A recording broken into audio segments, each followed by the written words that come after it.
Shalom para pasangan muda dan profesional. Welcome to Master Plan Young Couples and Pro Online Service. Sebelum kita memulai online service pada hari ini, ada beberapa pengumuman yang ingin saya sampaikan. Yang pertama, ibadah online kali ini akan dilayani oleh Pastor Wigan Sugandi dari Lighthouse Community dengan tema Work for the Love of God. Hari-hari ini kita sering dituntut untuk bekerja keras maupun bekerja cerdas. Namun sebenarnya ada sebuah pertanyaan yang lebih esensi yang perlu kita jawab. Untuk apa sih sebenarnya kita bekerja? Apakah karena kecintaan kita akan uang? Atau karena kecintaan kita akan Tuhan? Nah, jadi jangan lupa untuk siapkan Alkitab dan catatan kalian ya teman-teman. Karena sebentar lagi kita akan mendapatkan insights yang pasti akan sangat bermanfaat untuk pertumbuhan iman kita. Yang kedua, Jumat depan tanggal 29 Oktober jam 8 malam, kita akan mengadakan Friday Night Fellowship yang akan diadakan melalui Zoom Meeting. Nah, kita akan ada sesuatu yang spesial juga nih teman-teman. Akan ada Entrepreneurs Night, di mana kita akan saling sharing mengenai pengalaman usaha dan bisnis masing-masing. Pastinya akan banyak insight dan inspirasi menarik yang bisa kita peroleh dari acara ini. Jadi pastikan teman-teman semua ikut bergabung ya di Friday Night Fellowship kita minggu depan. Yang ketiga, untuk teman-teman yang mau memberikan persembahan maupun persepuluhan, kalian bisa transfer ke rekening GBI Ebenezer atau bisa juga melalui barcode yang tertera di layar kaca teman-teman. Yang terakhir, jangan lupa untuk follow akun Instagram kita @mp_young_and_pro supaya teman-teman gak ketinggalan nih untuk mengetahui update kegiatan-kegiatan kita. Nah, sekarang teman-teman, mari kita siapkan hati untuk memuji dan menyembah Tuhan. Selamat beribadah, Tuhan Yesus memberkati.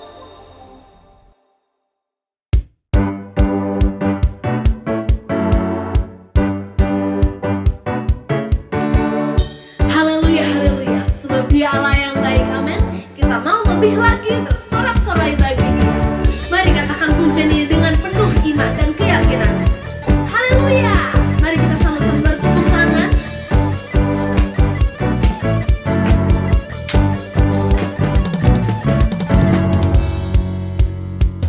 Kau yang hidup di dalamku, amin, menjadikanku lebih dari pemenang.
atas segala raja. Amin. Haleluya. Silahkan duduk kembali Bapak Ibu Saudara yang sekalian. Kita akan mendengarkan firman Tuhan. Kita mau lebih lagi datang kepada Dia, sebab Engkau Allah yang kami sembah. Layakan kami Bapa, layakan kami Tuhan Yesus. Betapa kami kagum atas nama-Mu dan kuasa-Mu Bapa. Ini kami Bapa, tabur kami dengan firman-Mu.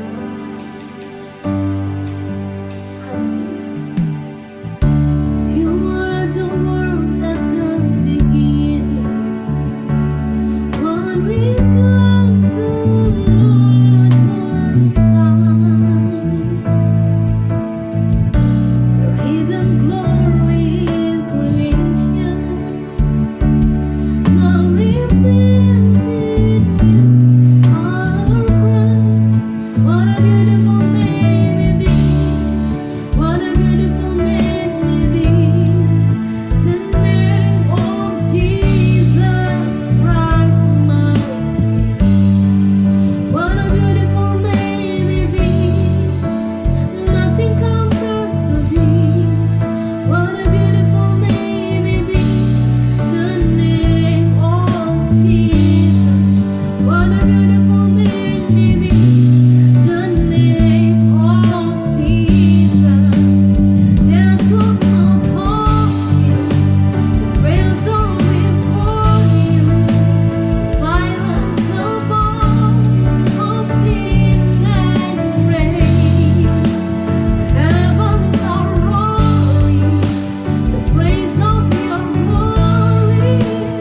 For you are raised to life again. You have no rival, you have no equal. Now and forever, God, you reign. Yours is the kingdom, yours is the glory, yours is the name above all names. Death could not harm you, the veils are before you. You silence the voice of sin and rain. Heavens are roaring the praise of your glory. For you are raised to life again. You have no rival, you have no equal. Now and forever, God, you reign. What a powerful name it is. What a powerful name it is. The name of Jesus Christ, my King. What a powerful name it is. Nothing can stop the King. What a powerful name it is. The name of Jesus. What a powerful name it is. The name of Jesus. The name of Jesus.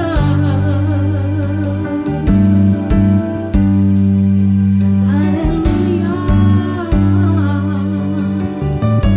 Ini kami anak-anak-Mu Tuhan. Kami mau lebih lagi mendalami isi hati-Mu Bapa. Biarlah Engkau yang beracara atas hidup kami di dalam nama anak-Mu Tuhan Yesus Kristus. Haleluya. Haleluya. Mari kita bersatu di dalam doa. Bapa dalam sorga, berbicaralah kepada kami pribadi lepas pribadi. Wahyukan kepada kami lewat Roh-Mu yang kudus, Guru kami yang agung. Dalam nama Tuhan Yesus kami berdoa. Amin. Saudara, apa kabar?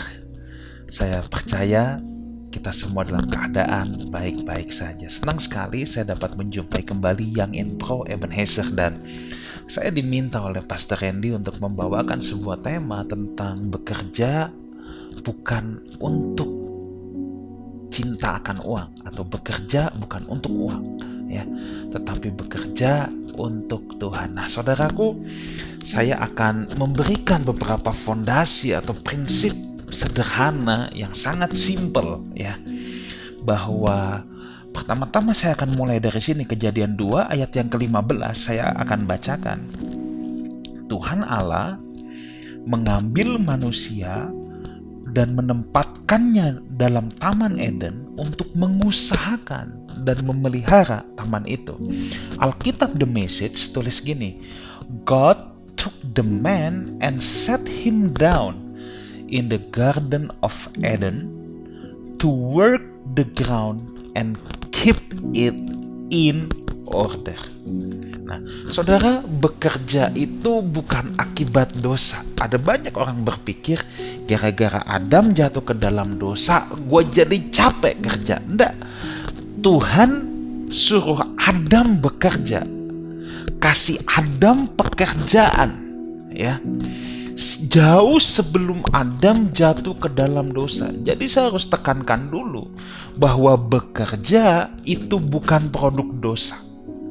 Bekerja adalah tujuan awal Tuhan untuk manusia. Memang manusia adalah rekan kerjanya.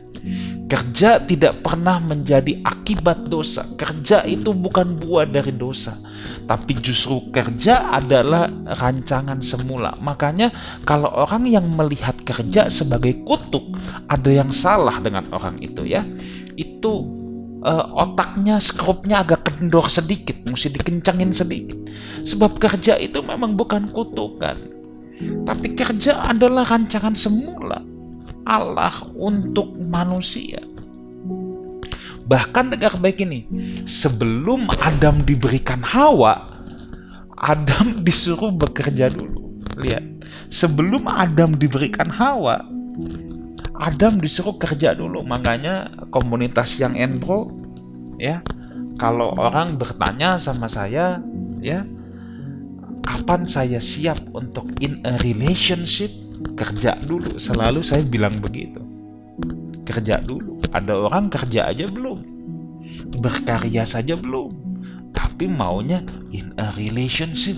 Pikirannya punya hubungan, punya pacar terus, kerja dulu, ya. Hanya orang malas atau orang yang sakit yang menganggap kerja sebagai kutuk dan tidak mau bekerja. Kerja seharusnya menjadi hal yang menyenangkan untuk kita semua. Nah, saudara, kalau kita lihat di Kejadian 2 ayat 15 tadi, ketika Tuhan berkata mengusahakan taman. Nah, ini ada hal penting yang kita perlu ketahui.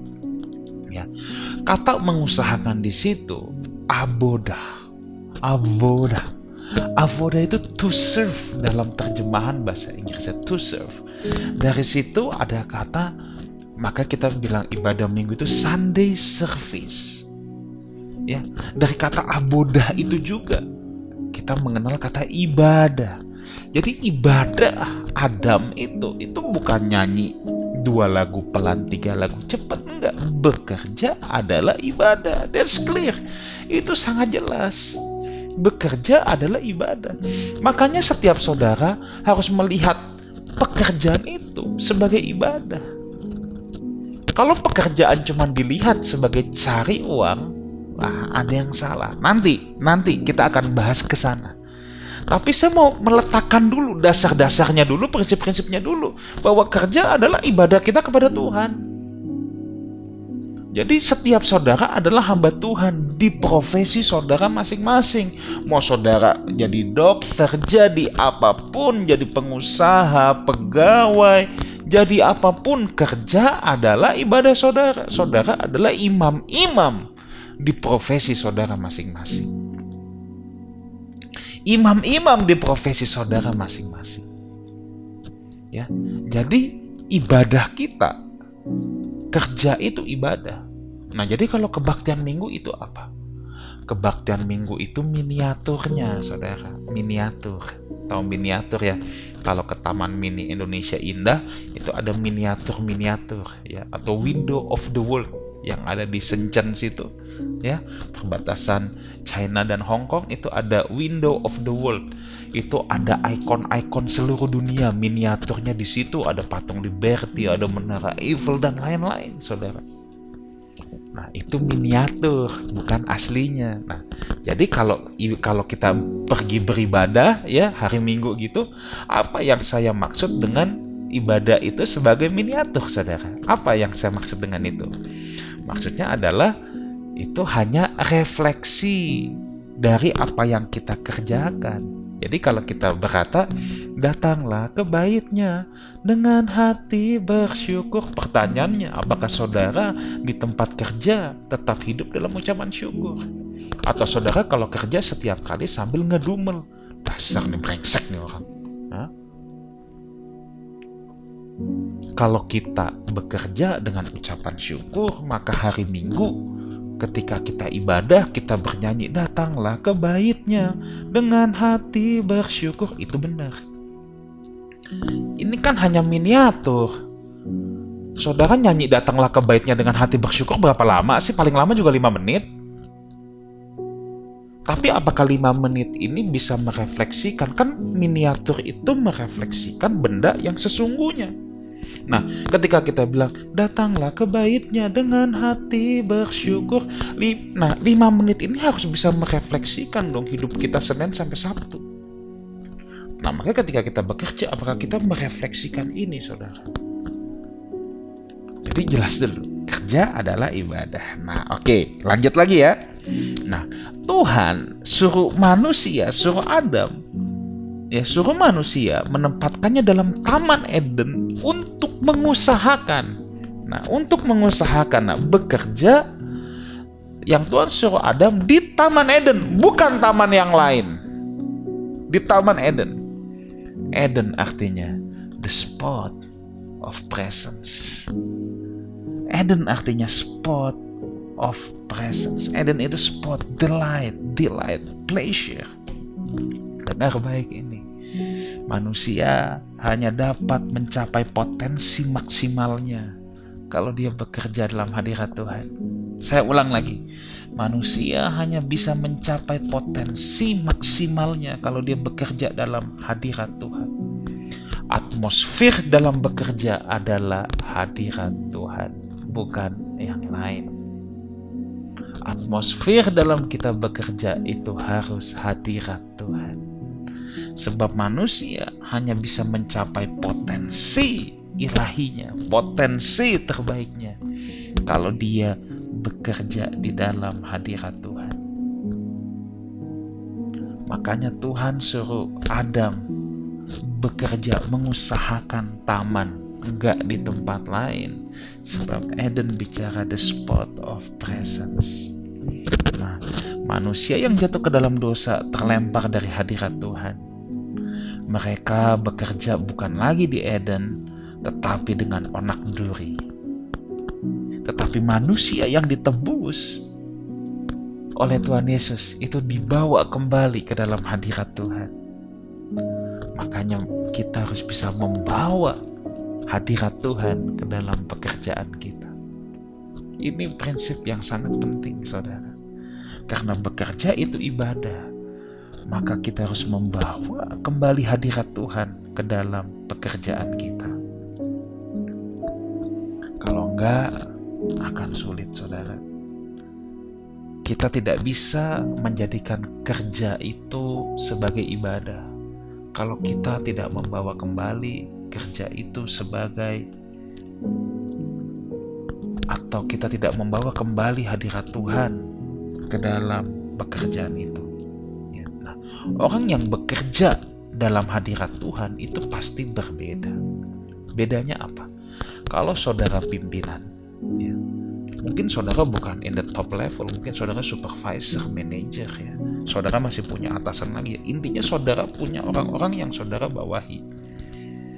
Sebagai atasan, saudara akan memperlakukan orang-orang yang bekerja bersama saudara itu bukan sebagai ajudan, bukan sebagai mesin pencetak uang. bukan sebagai objek. Tetapi saudara akan memperlakukan orang-orang yang saudara pimpin sebagai domba yang sedang Tuhan percayakan kepada saudara. Jadi untuk menggembalakan itu nggak tunggu jadi pendeta saudara ya. Tapi di tempat kerja pun ketika saudara mungkin dipercayakan jadi supervisor atas 2 orang. 2 orang itu adalah domba yang Tuhan percayakan kepada saudara untuk saudara gembalakan, untuk kita layani. Itulah sebabnya kita tidak semena-mena. Kolose 4 ayat pertama berkata, hai Tuhan, berlakulah adil dan jujur terhadap hamba-Mu. Ingatlah kamu juga mempunyai Tuhan di sorga.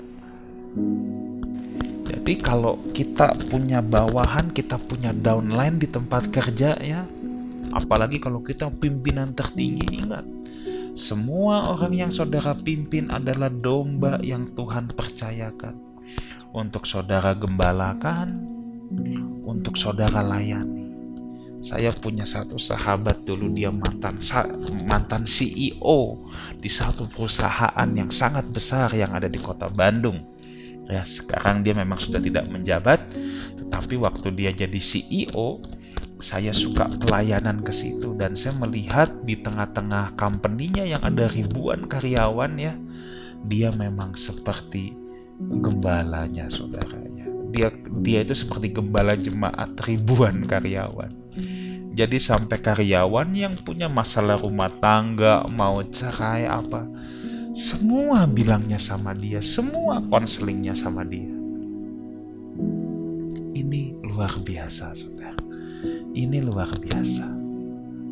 Bagi saya, dia berhasil membawa hadirat Tuhan ke dalam tempat pekerjaannya, sehingga orang-orang yang bekerja untuk dia bisa diperlakukan sebagai domba yang sedang dipercayakan kepadanya atau yang untuk digembalakan. Nah, kalau kita yang jadi bawahan saudara ya mungkin saudara di tengah-tengah nih, saudara seorang manajer kan mesti report kepada director ya.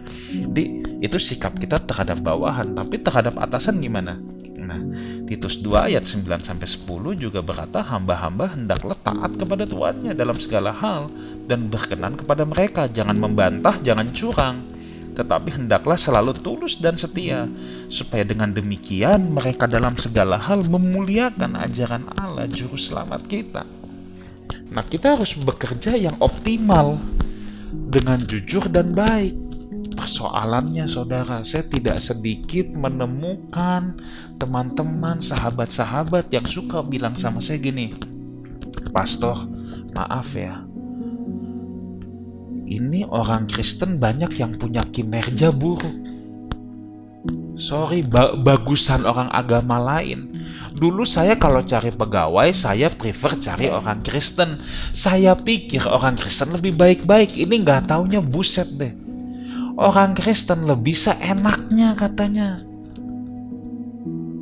Dia keluh kesah, dia kecewa. Justru yang agama lain yang kerjanya benar, ini yang orang Kristen kerjanya blajing, ya, nyolong dan lain sebagainya. Kok yang brengsek justru yang orang Kristen?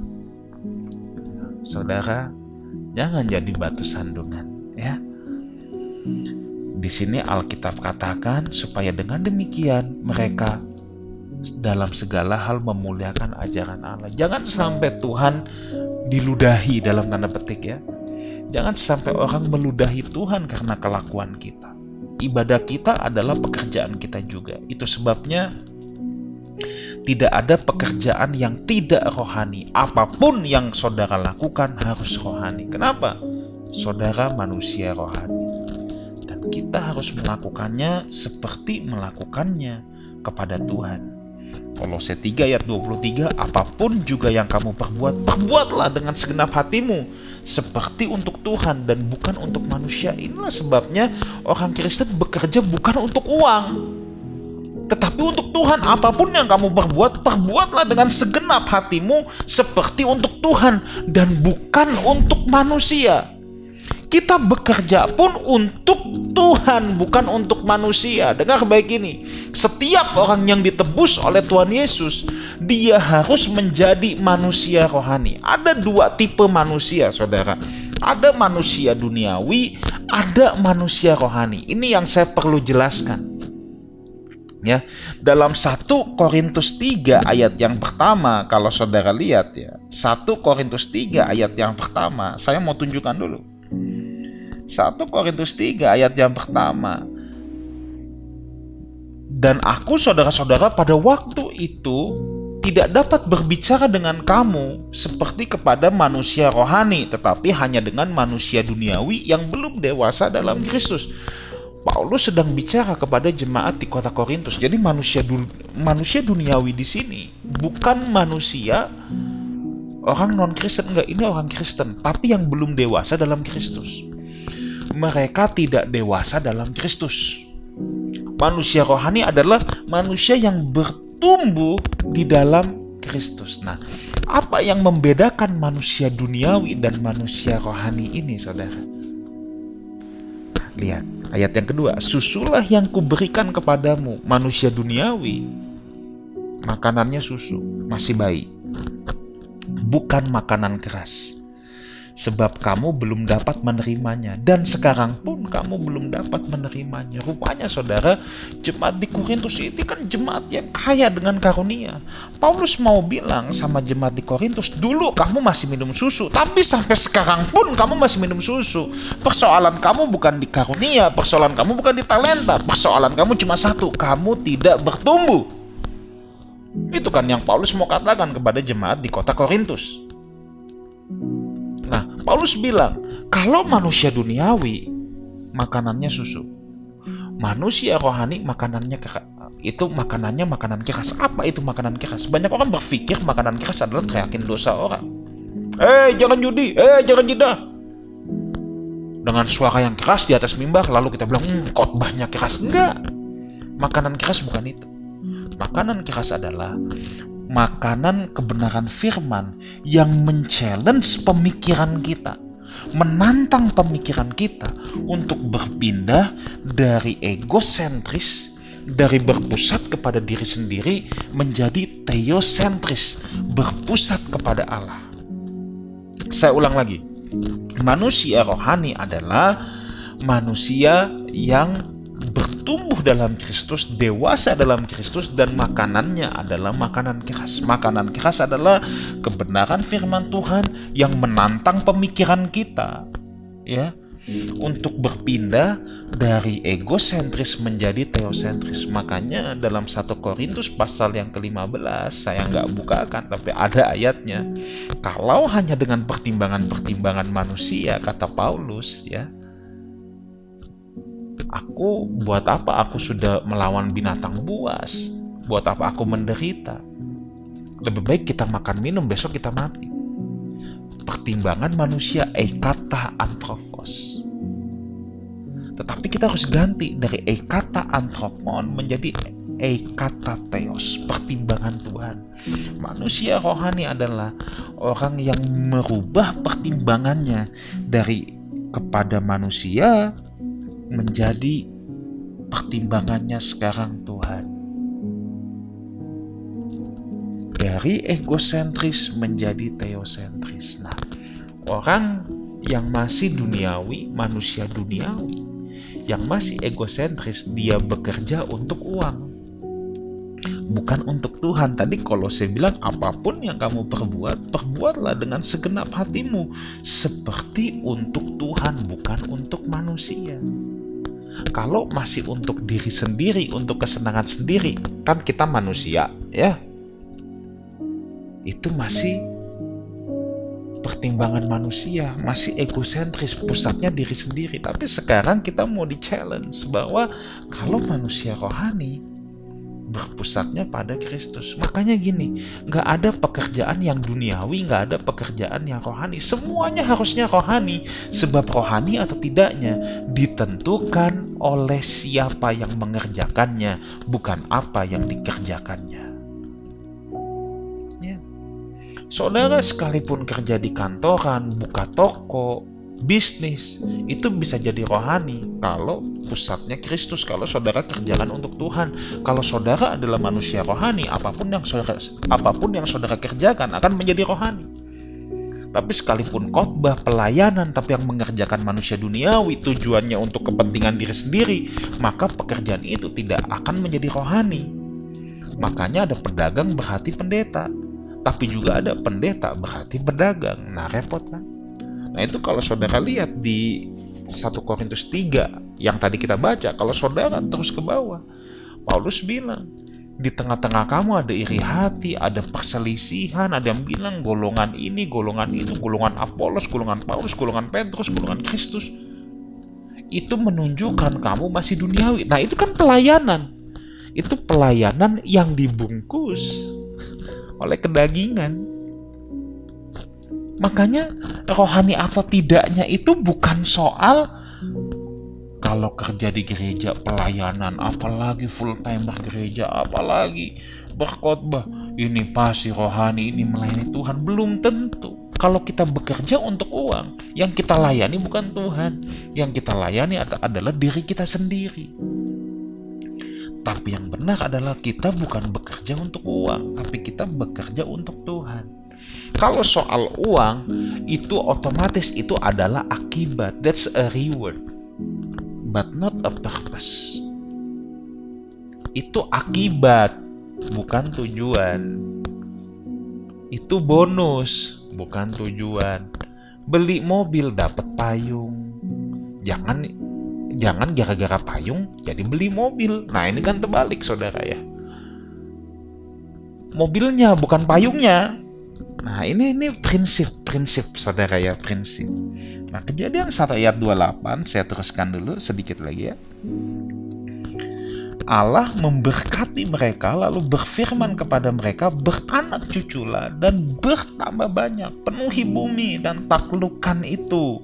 Berkuasalah atas ikan-ikan di laut dan burung-burung di udara, atas segala binatang yang merayap di bumi. Nah, ketika Tuhan berkata beranak cuculah, di sini be fruitful kalau dalam bahasa Inggris. Dalam bahasa Ibrani parah. Be fruitful. Saya tidak menyalahkan terjemahan bahasa Indonesia, tapi kita bisa melihat ada alternatif yang lain bahwa memang dalam bahasa Inggris itu be fruitful. Artinya apa? Be productive. Kita harus produktif, bukan be seedful. Enggak, tapi be fruitful. Fruitful itu bicara kita memproduce something yang bisa dinikmati oleh orang lain. Itu fruitful. Kita menghasilkan, kita mengeluarkan sesuatu dari dalam hidup kita yang bisa dinikmati oleh orang lain. Makanya bekerja itu bukan untuk kaya, bekerja itu untuk kita supaya kita fruitful, bisa dinikmati oleh orang lain. Orang yang fruitful tidak kekurangan. Orang yang fruitful tidak akan kekurangan. Kenapa? Kita memang dipanggil untuk menjadi berkat. Makanya Tuhan akan memberkati kita. Kalau kita nggak diberkati, bagaimana kita menjadi berkat?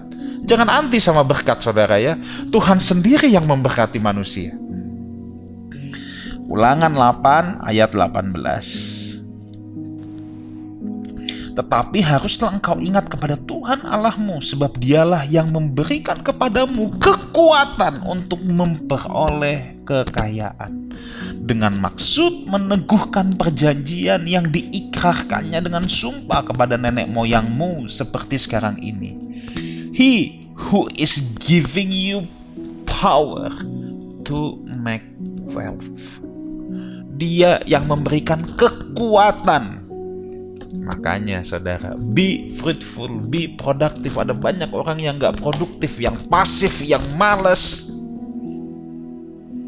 Terus cuman berpikir, Tuhan tolong, mujizat dari Tuhan. Tuhan memberikan mujizat sebab kita dipilih jadi kepala bukan ekor. Kepala apa? Kalau kita gak produktif, kita tidak tingkatkan diri kita, terus kita cuman berharap Tuhan nyatakan mujizatmu. Biarpun aku goblok gak bisa apa-apa, tapi Tuhan bisa angkat aku jadi kepala. Kasian itu perusahaan. Kan dulu sama jemaat-jemaat, misalnya waktu saya mengembalakan di Sydney, hampir semua yang profesional. Misalnya yang ambil accountant, saya encourage, ambil CPA, ambil CA.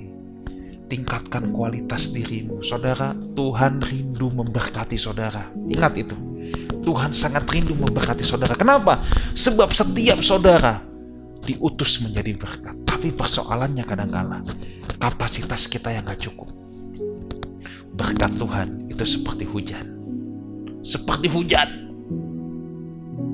Kalau saudara bawa gelas, saudara hanya dapat segelas. Kapasitasmu diperluas bawa gayung, saudara dapat segayung. Saudara perluas lagi jadi kolam, saudara dapat sekolah. Apa yang reward yang saudara dapatkan itu mengekspresikan kapasitas saudara. Itu merefleksikan kapasitas saudara. Makanya bekerja itu bukan untuk uang. Uang itu hanya rewardnya. Rewardnya itu bergantung pada kapasitas kita.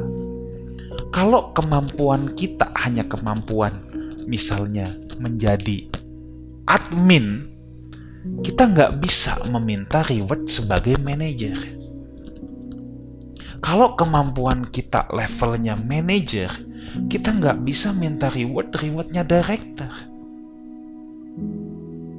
Maka saya mau mendorong setiap saudara di Young and Pro ini, kembangkan kapasitasmu. Jangan pernah berhenti belajar. Orang yang berhenti belajar itu berhenti bertumbuh, itu sudah pasti. Dan yang tidak bertumbuh itu hanya yang mati. Tanaman yang gak bertumbuh itu tanaman plastik. Selama dia hidup, dia akan bertumbuh. Ini pandemi, lockdown kan jadi jadi musim orang demen tanaman, saudara. Istri saya juga sama, tiba-tiba beliin tanaman banyak. Beliin tanaman, sampai di rumah ada tanaman. Dia mesti siremin, ada beberapa yang mati. Satu kali saya bilang sama dia, ngapain sih repot-repot, beli aja yang plastik. Kalau cuma mau lihat hijau-hijau, banyak tuh yang hijau, nggak usah repot lagi, nggak usah diseremin. Tapi rupanya beda, saudara ya. Kalau yang plastik ya begitu aja, tapi nggak ada kehidupan, dia nggak bisa bertumbuh. Tapi kalau yang tanaman asli, di sana ada kehidupan. Nah, saudara, be fruitful, be productive. Tingkatkan kapasitas saudara bukan untuk uang, tapi untuk Tuhan. Uang akan mengikuti, reward akan mengikuti. Kalau saudara punya kepandaian, saudara punya kemampuan, if you are skillful, saudara akan dicari, saudara akan dibutuhkan. Reward yang saudara dapatkan pun akan besar. Akan besar, saudara. Reward yang saudara dapatkan pun akan luar biasa. Tapi yang penting dari kitanya, be productive. Bekerjalah dalam hadirat Tuhan. Orang yang sudah ditebus membawa hadirat Tuhan ke dalam pekerjaannya. Apapun profesi yang saudara lakukan, itu menjadi rohani karena saudara adalah makhluk rohani.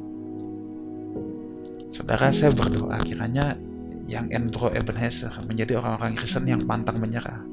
Bukan orang Kristen yang dengan mental tempe, yang berpikir bahwa kekristenan adalah jalan instan menuju kesuksesan. Yang penting aku didoakan sama pendeta-pendeta. Yang penting aku mengimani, diangkat jadi kepala bukan ekor. Tuhan gak bekerja seperti itu. Kalau saudara pantas kapasitasmu menjadi kepala, Tuhan pasti promosi saudara. Tuhan pasti promosi saudara. Tugas kita adalah be productive, be fruitful. Sehingga dalam hidup kita ada banyak yang bisa dikeluarkan, yang bisa dinikmati oleh banyak orang. Saya percaya dengan manusia pembelajar. Saya manusia pembelajar, saudara. Saya manusia pembelajar. Latar belakang saya, sekolah saya hanyalah sekolah Alkitab. Tapi saya serius untuk belajar. Saya belajar apa itu finance, saya belajar apa itu properti, saya belajar banyak hal. Karena saya tahu ketika saya mengembangkan diri saya, memaksimalkan potensi yang Tuhan berikan untuk saya disitulah saya baru bisa jadi fruitful. Ketika kapasitas kita diperluas, reward otomatis akan mengikutinya. Tapi kita bekerja bukan untuk uang, untuk Tuhan. Kolose 3 ayat 23, apapun yang kamu perbuat, perbuatlah dengan segenap hatimu seperti untuk Tuhan dan bukan untuk manusia. God bless you.